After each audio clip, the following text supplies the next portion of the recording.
నమస్తే TVN 99 news కి స్వాగతం. చేవెళ్ల మండలం కేంద్రంలోని శంకపల్లి చౌరస్తా వద్ద Chevella parliament Congress party public meeting నిర్వహించారు. ఈ కార్యక్రమానికి ముఖ్య అతిథిగా చేవెళ్ల పార్లమెంట్ కాంగ్రెస్ పార్టీ అభ్యర్థి రంజిత్ రెడ్డి పాల్గొన్నారు. చేవెళ్ల కాంగ్రెస్ పార్టీ అభ్యర్థి రంజిత్ రెడ్డి మాట్లాడుతూ, చేవెళ్ల ప్రజలకు నేను ఎంత చేసినా తక్కువని, 5 సంవత్సరాల క్రితం నాకు మీరెవరో తెలియదు, మీకు నేనెవరో తెలియదు, అయినా గానీ నన్ను మీ అందరూ ఆదరించిండ్రు, దీవించిండ్రు, గెలిపించిండ్రు. మీ అందరికీ రుణపడి ఉంటాను. చేవెళ్ల ప్రజలు నా మనసులో ఎప్పటికీ ఉంటారు. 5 సంవత్సరాల నుండి లేని ఆరోపణలు ఇప్పుడు ఎందుకు వస్తున్నాయి? కాంగ్రెస్ పార్టీ కరెంట్ ఫ్రీ ఇస్తే బీజేపీ పార్టీ కష్టాలను ఇస్తుంది, అబద్ధాలు చెబుతూ ఓట్లు అడుగుతుంది. కరోనా టైంలో కష్టపడి ప్రజల్లో ఉన్న ప్రజలకు సేవ చేశాను. విశేషారెడ్డి, నీవు ఇంట్లో ఉంటూ ప్రజలకు ఏం చేశావు? నువ్వు అసలు విశేషారెడ్డి మీ ఇంటికి వస్తే ఎవరైనా ఆదరించావా లేదా? అన్నం పెట్టావా? నీ హాస్పిటల్లో ఎవరైనా వైద్యంకి 10,000 రూపాయలు తక్కువ చేశావా? ఇక నీవు విద్యార్థులకు ఎప్పుడైనా న్యాయం చేశావా? నా ఇంటికి వస్తే నేను ప్రతి ఒక్కరికి సాయం చేశాను. నాకు సోషల్ మీడియాలో తెలిస్తే ప్రతి ఒక్కరిని నా పార్లమెంట్ ప్రజలే కాకుండా బయట పార్లమెంట్ ప్రజలు ఎవరో తెలియని వారికి నేను సేవ చేశాను. ప్రజల్లో ఉన్న వారికి ప్రజల కష్టాలు తెలుస్తుంది. విశేషారెడ్డి గుర్తుపెట్టుకో బిడ్డ, ఖబర్దారని. ప్రజలు గెలిపించిన ప్రజలతో ఉండేవాడే నాయకుడు. నీ దగ్గర 50,000 ఉండొచ్చు, 50 కోట్లు ఉండొచ్చు, కానీ నాకు మంచి మనసు ఉంది. నీ దగ్గర 500 కోట్లు ఉంటే బంగారం కావచ్చు, కానీ నేను చేవెళ్లకు ప్రజలకు బంగారు కొండాను అని అందరూ అంటుంటే నాకు సంతోషం వేస్తుంది. హస్తం గుర్తు కోటు వేసి నన్ను గెలిపిస్తారని ప్రతి ఒక్కరికి పాదాభివందనాలు చేస్తున్నా అని తెలిపారు.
తమ్ముడు మహేంద్ర అవునా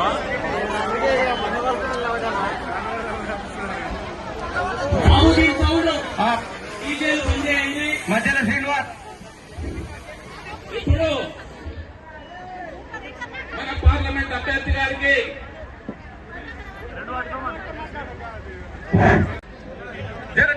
డీజేలు బంద్ చేయవలసిందే కోరుతా ఉన్నాం. డీజేలు సౌండ్ బంద్ చేయండి.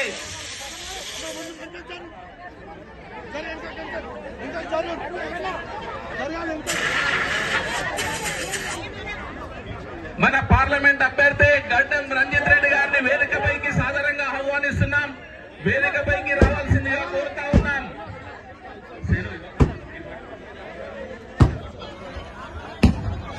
మన పార్లమెంట్ అభ్యర్థి రంజిత్ రెడ్డి అన్న గారిని వేదికపైకి రావాల్సిందిగా. ఈ రోజు ఎన్నికల ప్రచారంలో భాగంగా మన పార్లమెంట్ అభ్యర్థి గడ్డం రంజిత్ రెడ్డి అన్న గారికి స్వాగతం సుస్వాగతం పలుకుతూ వేదికపైకి సాదరంగా ఆహ్వానిస్తున్నాం.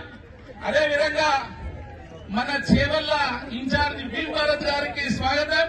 అదేవిధంగా మన టీపీసీసీ ఉపాధ్యక్షుడు జనార్దన్ రెడ్డి గారిని వేదికపైకి రావాల్సిందిగా కోరుతా ఉన్నాం. అదేవిధంగా మన పొల్యూషన్ బోర్డు డైరెక్టర్ సత్యనారాయణ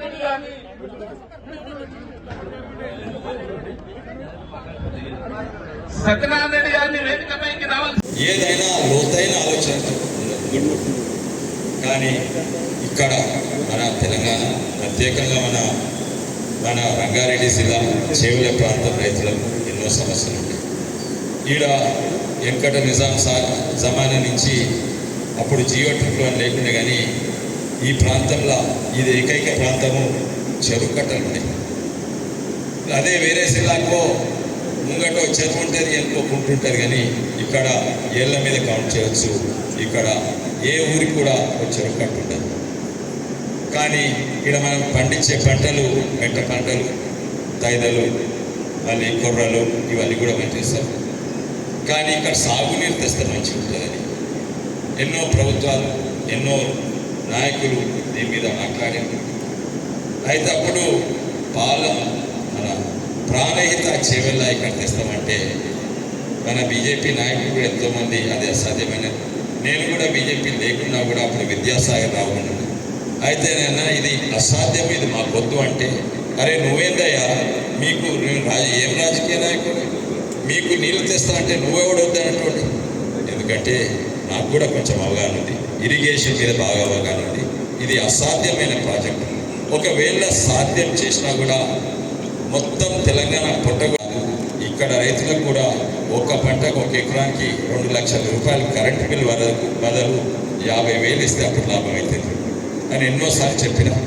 నేను ఆ పార్టీ ఇడిచేందుకు ప్రధాన కారణం ఇది.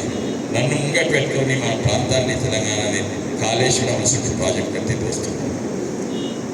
అయితే దానికి మళ్ళీ వాళ్ళే అన్నారు నేషనల్ హోదా ఇయ్యలేదు.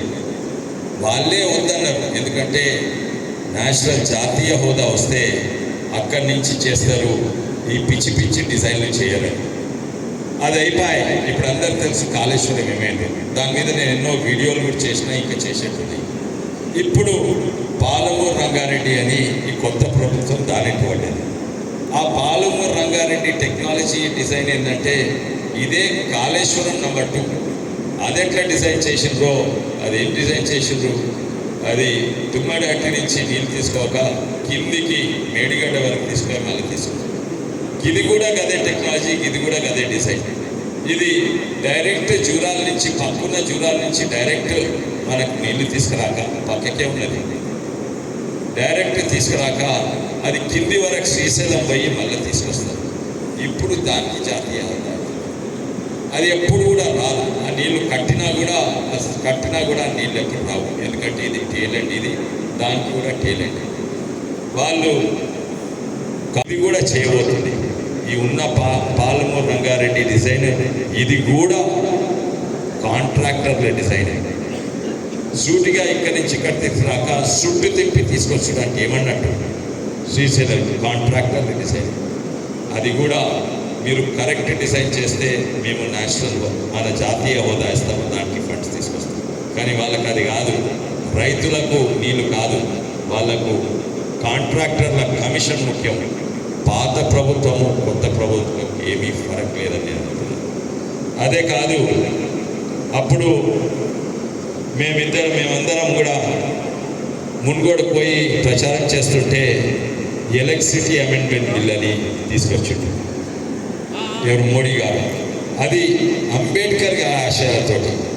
అంబేద్కర్ గారు కేవలం సామాజిక న్యాయమే కాక ఆయన పెద్ద ఎకానమిస్ట్, ఎలక్ట్రిసిటీ రెగ్యులేటరీ బాడీ పెట్టిండు, సిడబ్ల్యూసి పెట్టిండు, ఇవన్నీ కూడా పెట్టిండు.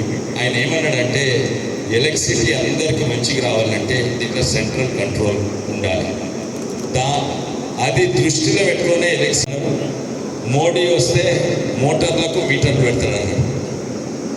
మోడీ వస్తే మోటార్లకు మీటర్ కాదు. వాళ్ళందరూ ఏంటంటే మోడీ వస్తే ఒక సబ్స్టేషన్ నుంచి ఇంకో సబ్స్టేషన్కి మీటర్ పెట్టాలి.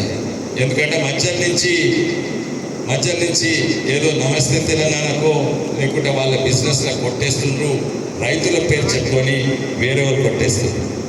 తర్వాత అది తెచ్చే వరకు ఇప్పుడు తెలిసిపోయింది ఏంటంటే ఆ కరెంట్ల దొంగతనం చేసేది వాళ్ళు. కాళేశ్వరం 1,00,000 కోట్ల స్కామ్ అయితే మన విద్యుత్ రంగం ఇప్పుడు ప్రభుత్వం మానకు తెలుస్తుంది. విద్యుత్ రంగంలో కూడా 1,00,000 కోట్లు దొంగతనం. ఆ మీటర్లు మోడీ పెట్టినట్టు పెడితే ఎక్కడి నుంచి ఎక్కడి వరకు సబ్స్టేషన్ నుంచి సబ్స్టేషన్ పెడితే ఎలక్ట్రిసిటీ దొంగతనం కాకుండా రైతు పేర్లు చెప్పుకొని ఇరిగేషన్ల దొంగతనం చేసిండ్రు పాత ప్రభుత్వం కొత్త ప్రభుత్వం. అదే కాక కరెంట్ 3 రైతు చట్టాలు పెడితే అక్కడ ఎక్కడనో హర్యానాలో ఎక్కడనో ఎంతోమంది అడ్డుకున్నారు, రోడ్ల మీద పోయి హైవేలు ఆపిండ్రు. కానీ ఇక్కడ అదే రాజకీయ అవకాశం చూసి అధికారం ఉన్నప్పుడు కూడా కేసీఆర్ గారు రాస్తా రోకలు చేస్తారని ప్రయత్నం చేశారు. అంటే రాస్తా రోకలు అపోజిషన్ పెడుతుంది, అయితే టీఆర్ఎస్ వాళ్ళు ఇక్కడ మొయినాబాద్ ఇక్కడ రాస్తా రోకలు చేస్తే 10 మంది కూడా రాలేదు, వాళ్ళకి రైతు చట్టాలు ఏంటో తెలియదు. అయితే అప్పుడు రేవంత్ రెడ్డి గారిని పంపించి 60 పోలీస్ అధికారులతో పంపించి యాత్ర చేసిండు 3 రైతు చట్టాలకు వ్యతిరేకంగా. ఇప్పుడు ఆయన అంటుండు మేము టీఆర్ఎస్ అందరూ కలిసి దీన్ని ఆపిర్రు, మళ్ళీ వస్తే ఆ రైతు చట్టాలు తప్పనిసరిగా వస్తాయి. ఎందుకంటే వేరే దేశాలు అందరూ అనుకుంటారు మనము తెలివిగలోళ్ళము, మన నాయకులు తెలివిగలోళ్ళం, కానీ ఇది ఒకటే ఒక దేశం లేదంటే మనమే ఒక దిక్కు మద్దతు ధర ఇచ్చి పెంచుతున్నాం. ఇది మనం కాదు, ఇన్కట్స్ అన్ని మద్దతు ధర ఇచ్చి ధనం పెంచుతున్నాం. మంచిదే, అది పేదోళ్లకు రూపాయి బియ్యము ఉచిత బియ్యం ఇస్తున్నాము, 70% భారతీయులు తింటున్నారు. అయితే దానివల్ల ఉచితంగా ఇస్తే డిమాండ్ తక్కువైతే ధర తక్కువైతే మంచిదే. ఈ 2 ఎట్లా కావాలి, ఈ విధానం కాదు. అదే రైతు మద్దతు ధర ఇచ్చి అమ్ముతాడు ఓట్లు, అది మిల్లకు కొనుగోలు కేంద్రాలు మిల్లకు మళ్ళీ కిరాణా స్టోర్ పోయించి మళ్ళీ అదే రైతు రూపాయికో ఉచిత బియ్యం తీసుకుంటాడు. దాని బదులు ఏమంటుందంటే రైతులకు ఉచితంగా ఇస్తే ధరలు పడిపోతాయి, రైతులకు కాదు పేదలకు బియ్యమే. సీనియర్ నాయకులు ఉన్నారు, మాలతమ్మ చెప్పినట్టు మేము కొత్తగా కాంగ్రెస్ పార్టీ జాయిన్ అయిన తర్వాత కూడా మీరందరూ ఇంత మంచిగా మమ్మల్ని ఆదరించినందుకు అందరికీ కృతజ్ఞతలు చెప్తూ ఇక మనం correct topic. Congress party current free ఇస్తే బీజేపీ పార్టీ కష్టాలు ఇస్తుంది, మీకు అబద్ధాలు చెప్తుంది. ఇది బీజేపీ పార్టీకి కాంగ్రెస్ పార్టీకి వ్యత్యాసం. ఇంతమందికి పెద్దలు బలవంత్ రెడ్డి అని చెప్తుండే, ఇక నాపై పోటీ పడే విశ్వేశ్వర రెడ్డి మస్తు మాట్లాడుతాడు. అప్పుడేమో ఇప్పుడు అదే అయోధ్యలో శ్రీరామచంద్రుని గుడి కట్టించారు. ఎప్పటికెళ్ళి చెప్తున్నారా గుడి కట్టిస్తాం అని చెప్పి ఎప్పుడో మొదలు పెడుతున్నామని చెప్పి మొదలు పెట్టారు. మనందరికీ శ్రీరామచంద్రుడు నిజంగా మన భగవంతుడు, మన గుండెల్లో ఉంటాడు, శ్రీరాముడు అందరి వాడని చెప్పి నేను టీఆర్ఎస్ పార్టీలు వండుకుంటూ ఒక 10 లక్షల రూపాయలు ఇచ్చిన. ఎందుకు ఇచ్చినా, గుడి మనది, మనం కూడా హిందువులం, కలిసిమెలిసి ఉందామని చెప్పి అన్న చెప్తుండే. విశ్వేశ్వరరెడ్డి అప్పుడు కాంగ్రెస్ పార్టీలో ఉన్నాడు, అప్పుడంట గుళ్ళకు దూరం ఉంటాడంట, ఇప్పుడే పొద్దున్న లేస్తే శ్రీరామ దేవుని విగ్రహం ఫోటో పెట్టుకొని తిరుగుతున్నాడు. అవసరమా? దేవుడు ఎప్పుడు గుళ్ళనే ఉంటాడు, భక్తి ఎప్పుడు గుండెలు ఉండాలి, భక్తికి కులమానం ఉండేది. శ్రీరామచంద్రుడు అందరు శ్రీరాముడు, అయోధ్యలో ఉన్న శ్రీరాముడు ఎవరికని చెప్తాడా? మీరు ఓన్లీ బీజేపీ కార్యకర్తలు గుళ్ళకు రావాలని చెప్తాడా? ఎందుకు ఈ ఫాల్తు మాటలు మాట్లాడుతున్నాను అడుగుతున్నా. ప్రతి ఒక్కరిని చెప్తున్నా, బీజేపీ నాయకులు వచ్చినప్పుడు అడగండి, శ్రీరాముడు అందరు చెందిండా మీకే చెందిండా అని, యువతకి ఎన్ని ఉద్యోగాలు ఇచ్చిందని, మా అకౌంట్ లో 15 లక్షలు ఎందుకు వేయలేదని చెప్పి, మా ఆదాయం డబుల్ చేస్తా అని చెప్పి రైతు సోదరులు అడగండి, ఏం ఎందుకు ఇవ్వలేదని చెప్పి. వ్యవసాయ చట్టాలు తీసుకొచ్చాడు, మేము పార్లమెంట్ ఇంత లొల్లి చేసాం, వ్యవసాయ చట్టాలు తీసేయాలని చెప్పి అవే తీసేసారు. ఇట్లా నిన్న 2 ఫేజ్ ఎలక్షన్స్ అయిపోయినాయి దేశం మొత్తం. ఎక్కడ చూసినా కాంగ్రెస్ పార్టీ నడుస్తుంది, కాంగ్రెస్ పార్టీ కూటమి నడుస్తుంది. ఇవాళ అన్ని రాష్ట్రాలలో కాంగ్రెస్ కూటమి ముందంజ ఉంది. మీరు తెలుసుకోండి, నిపుణులను అడగండి, పేపర్ను చదవండి, విశ్లేషకులు ఇదే మాటలు చెప్తున్నారు. మన పోటీ బీజేపీతో ఉందంటున్నాం, కానీ బీజేపీ వాళ్ళు భయపడి గమ్మత్ మాటలు చెప్తున్నారు. ముందు మాట్లాడిన సీన్ ఇప్పుడు ఉందా? మీరు బీజేపీ నాయకులు నేను చెప్పిన విషయాలు అడగండి. కొండా విశ్వేశ్వర రెడ్డి స్టార్టింగ్ బాగా ఎగిరిండు, రంజిత్ రెడ్డి రాగానే మొదలు పెట్టి పిచ్చి మాటలు మాట్లాడు. ఈ గడ్డ మీద అడుగుతున్నా, నాపై ఆరోపణలు చేసే విశ్వేశ్వర రెడ్డి కబడ్తారని చెప్తున్నా. నాపై ఆరోపణలు చేస్తే నేను రేపు ఇక్కడనే వస్తా, ఇదే టైంకి వస్తా, మీ అందరు ఇక్కడ నిలబడండి, నేను ఒక్కరినే వస్తా. ఎంత మందిని తీసుకురా, నాపై ఆరోపణలు చేసే ఏ ఒక్కదానికైనా ఒక్క చిన్న రోజు తీసుకురా, రేపు సాయంత్రం 9 గంటలకు ఇదే టైం చెప్పండి. మీరందరే సాక్షి ఉండాలి అక్కడ.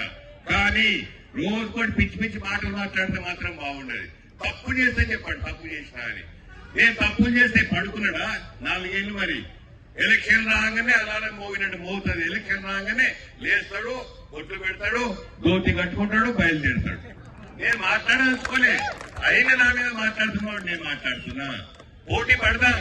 నువ్వు చేసిన 5 సంవత్సరాలు ఏం చేసినావు, నేను గత 5 సంవత్సరాలు ఏం చేసినా. ఒక ఓడిపోయిన ఎంపీ పోయినాక ఏం చేయాలి? రంజిత్ రెడ్డి తప్పు చేస్తే నిలదీయండి, గడ్డ మీద నిల్చొని ఏం రంజిత్ రెడ్డిని గెలిపించారు ప్రజలు, మీరు ఆయన చేసే ఈ దొంగ పనులకి ఇట్లున్నాయని చెప్పండి. చెప్పాలిగా, ఆయన బాధ్యత కదా. ఏం చేసిండు? అది ఇంట్లో పడుకున్నాడు కోవిడ్ టైంలోనంట, తర్వాత దాటాడట. ఆయన భార్య పిల్లలు చెప్తున్నట బయటికి పో.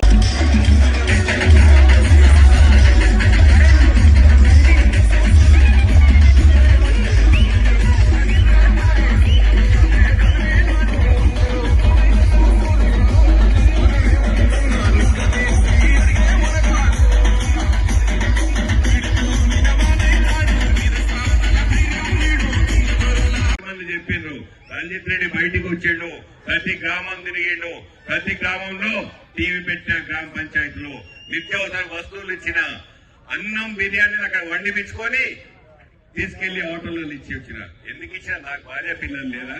కానీ నాకు బాధ్యత ఉంది. నా ఆశ, నా శ్వాస చేవెళ్లే ప్రజలను నమ్ముకున్నా. మీరు కోవిడ్ లో బాధలు పడుతుంటే, ఉపాధి లేక తిండి కష్టమవుతుంటే, నిత్యావసర వస్తువులకు బాధపడుతుంటే నేను వచ్చి నిలబడ్డా. ఆ రోజు అనుకోలేదు ఎలక్షన్లు వస్తే 3 సంవత్సరాల తర్వాత అప్పుడు ఓట్లాడుకు వచ్చి మాట చెప్పని. అప్పుడు మనం బతుకుతామా, బట్ట కడతామా, అసలు ఏమైతుందో ముందుకు ఎట్లా సాగుతామన్న రోజులు అవి. మీరందరు యాదమారవుతావన్నీ. ఆ రోజులలో మనకు అండగా నిలబడ్డ నేను దొంగలా తప్పించుకొని దర్వాజా దాటకుండా పొద్దున్న లేస్తే శానిటైజర్ కూర్చుకొని ఇంట్లో కూర్చున్న విశ్వేషన్ తేడా అది. ఎప్పుడైనా ఏదైనా నిజంగా అందుబాటుకు వచ్చి ఇంటికి వచ్చిన నీకు ఆదరించిందా, ఛాయ్ పోసిండా, నీకు విద్య పరంగా బాధ ఉందా, వైద్య పరంగా సహాయం చేయన్నా, అంత పెద్ద అపోలో హాస్పిటల్ పెట్టుకొని ఎవరికైనా ఒక 10,000 డిస్కౌంట్ ఇచ్చిండా, 20,000 డిస్కౌంట్ ఇచ్చిండా, 1,00,000 రూపాయలు విద్య కోసం సహాయం చేసిండా, నేను చదివిపించిన, నా ఇంటికి ఎవరు వచ్చినా చదివిపించిన, వైద్య పరంగా ఎంత అవసరం పడితే అంత సహాయం చేసిన. పేపర్లలో వచ్చేది పిల్లగానికి మెడిసిన్ సీట్ వచ్చింది, ఐఐటి సీట్ వచ్చింది, ఫీజు కట్టే పైసలు లేవంటే వాళ్ళు నా కాన్స్టిట్యూన్సీలు కాదు, వాళ్ళు ఎక్కడైనా పర్లేదని చెప్పి పైసలు ట్రాన్స్ఫర్ చేసిన. అయినకు 5,000 కోట్లు ఉన్నాయి. నేను ఒక డాక్టర్ గా ఈ చేవేళ్ల గడ్డ మీదనే చదువుకున్నా, ఇక్కడనే ఉద్యోగం చేసిన, ఇక్కడనే వ్యాపారం చేసిన, ఇక్కడనే రాజకీయ అరంగేట్రం చేసిన. ఈ రాజకీయ అరంగేట్రం చేసిన తర్వాత మీరందరూ నన్ను చక్కగా ఆదరించి దీవించారు. నేను ఎట్లా మిమ్మల్ని మర్చిపోతా? ఏ అవసరం వచ్చినా, ఎప్పుడు ఫోన్ చేసినా నేను మీతో ఉంటా అని చెప్పిన. 5 సంవత్సరాలు అట్లనే ఉన్నా, రాబోయే 5 సంవత్సరాలు ఉంటా. మిమ్మల్ని ఎప్పుడు గుండెల్లో పెట్టుకొని చూసి రంజిత్ రెడ్డి కావాలా, విశ్వేశ్వర రెడ్డి కావాలా మీరు తెలుసుకోండి. శైలజమ్మ చెప్పింది, వ్యక్తిని కూడా చూడాలి, పార్టీని చూడాలి, వ్యక్తిని చూడాలి. గెలిచినాక 5 ఏళ్లు పోయి పార్లమెంట్ లో కూర్చుంటాడు. ఎందుకంటే ఆయనకి బిజినెస్లు కావాలి, పెద్ద పెద్ద కలవాలి ఢిల్లీలా. గెలవంగానే అడ్రస్ బంద్, అక్కడ పోతాడు. ఎందుకు ఉండాలి? ప్రజలు గెలిపించారు, పైసలు ఉన్నాయి కావచ్చు 5,000 కోట్లు. నాకు నీ దగ్గర 10% లేవు. అయితే మనసు ఉండాలి పని సహాయం చేసేది. 5,000 కోట్లు ఉంటే బంగారం కావచ్చు. నేను ఈ ప్రజలందరికీ బంగారు కొండాలని చెప్పి మీరు అంటుంటే నాకు ఎంత కడుపు నిండుతుంది. ఆయన దగ్గర బంగారం ఉంటే నేను చేవెళ్ళ ప్రజల బంగారు కొండా అని సంతోషపడుతున్నా. ఇవాళ ఇంతమంది, నేను కాంగ్రెస్ పార్టీలో కొత్త జాయిన్ అయినా కూడా నా గురించి ఎవరైనా ఒక చెడ్డగా మాట్లాడినరా, ఎందుకన్నా ఎందుకు వచ్చిన పార్టీలకు అడిగినరా, సంతోషపడుతున్నారు. నన్ను సోదరులు, కాంగ్రెస్ పార్టీ సోదరులు పేర్లు చెప్పాను, అందరు ఛాన్సాలు మాట్లాడేటోళ్ళు. అన్న రా అన్న, నువ్వు వస్తే మాకు సంతోషం అని. ఎంత మంచిగా అనిపిస్తుంది. అవతల పార్టీ వాళ్ళు రమ్మంటే ప్రతి ఒక్కరికి కృతజ్ఞతలు చెప్తున్నా. కాంగ్రెస్ నాయకులు నన్ను పిలిచి రమ్మని చెప్పినందుకు. మా తమ్ముడు కృష్ణారెడ్డి పడ్డావు, నువ్వు కంపల్సరీ పోటీ చేయాలి, గెలవాలి, నువ్వు గెలిస్తే ప్రజల మధ్యలో నీలాంటి నాయకుడు ఉండాలని చెప్పి. ఎందుకు చెప్పిండు? ఆయన ఇంటికి నేను సాయం చేసిందా, ఆయనకైనా పైసలు ఇచ్చిందా? ఆయన అనుకున్నాడు, అదే ఇక్కడ నిజంగా ఇంతమంది నీ పేరు మంచిగా చెప్తున్నారు అన్న, రా అని చెప్పి. ఇట్లా ఎంత సంతోషం, కొలమానం అది. పనితీరుకు 5 సంవత్సరాలు చేసిన పనితీరు కొలమానం చేయాలని చెప్పి మీ అందరినీ కోరుకుంటూ ఇంత లేట్ అయినా ఇంత పెద్ద ఎత్తున వచ్చిన ప్రతి ఒక్కరికి శిరస్సు వంచి నమస్కరిస్తూ రాబోయే 13న మీరందరూ బయటికి రావాలి. ఇన్ని గంటలు మీటింగ్ల కోసం వెయిట్ చేస్తారు, లీడర్లు వచ్చి కావుతారు. ఓటింగ్ రోజు కూడా పోలింగ్ రోజు అట్లా అవుతున్నా పెద్ద లైన్ ఉన్నా కూడా అక్కడే నిలబడండి, ఓటేయండి, నన్ను మర్చిపోకండి. కాంగ్రెస్ పార్టీ हस्तम गुर्तु मे 13।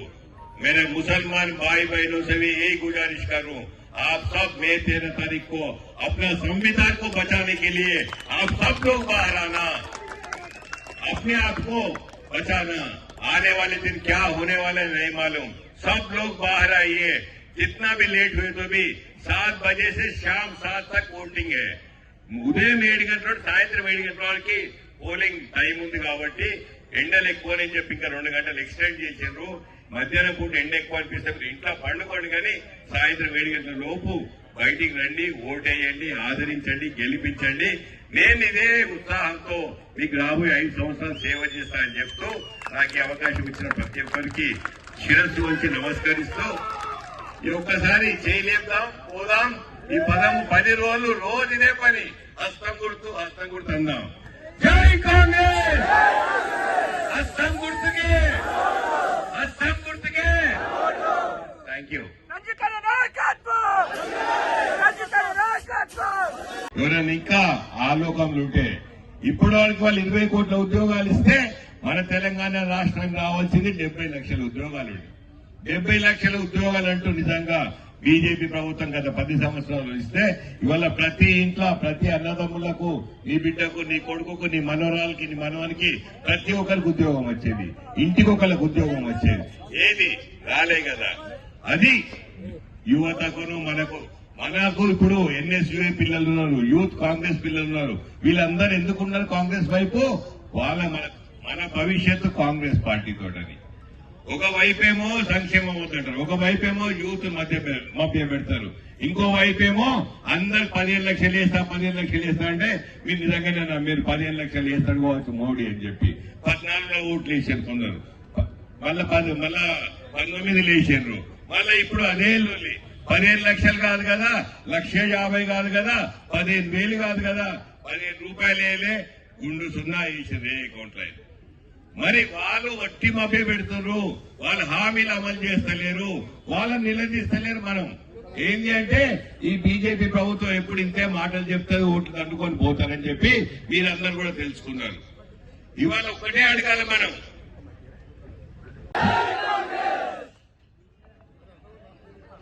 జై కాంగ్రెస్, హస్తం గుర్తుకే. అందరు చేయలేస్తేనే అక్కా జిల్లాలో ఇంతసేపటి నుండి అందరం వెయిట్ చేస్తున్నాం, అందరం కలిసి మెలిసి హస్తం గుర్తుకు ఓటేద్దామని చెప్పి గట్టిగా మాట్లాడదామని. హస్తం గుర్తుకే. ఈరోజు చేవేళ్లలో ఇంత పెద్ద